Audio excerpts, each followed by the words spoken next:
Okay, we get a little snow on top of some crunchy snow, and I got the WLtoys 144001 with some paddle tires on it, and we're gonna see what it does in the snow if it's not too rough, and we'll see what I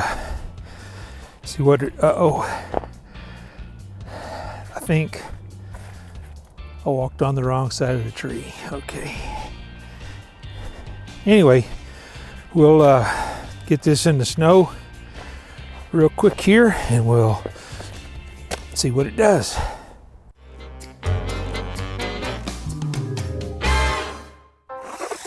Hey, just a quick little voiceover here.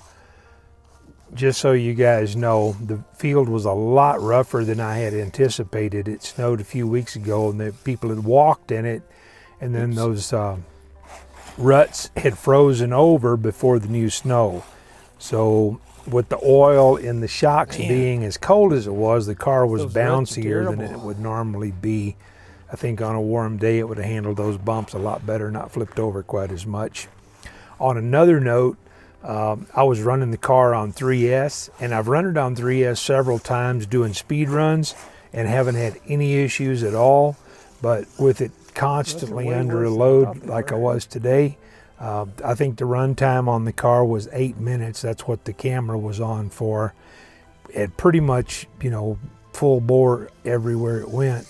The ECM was drastically hot. I didn't put a thermometer on it, but I put my thumb on it and it didn't stay there very long, so I wouldn't recommend running 3S on that car unless you want to go to a brushless system. But if you want to leave the stock motor, 2S, I don't think you're going to have any problem. I don't think I damaged the car, so I'll try it again on 2S on another day, make sure it's still okay. That is the car that I'm going to convert to brushless, so all is not lost if it did burn up.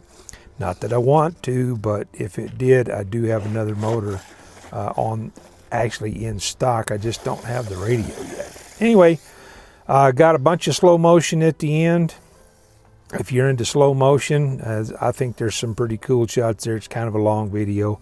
Thanks everybody. I appreciate all my subscribers. Hey, one last little tidbit. The tires are the paddle tires off of the Q901. They do not fit this car. I had to build adapters for it. Just in case somebody was wanting to know, you can put them on there. They don't have any hexes, so they bolt directly on. Then you've got to build a spacer or a washer under the nut, or they won't engage the pins in the axles.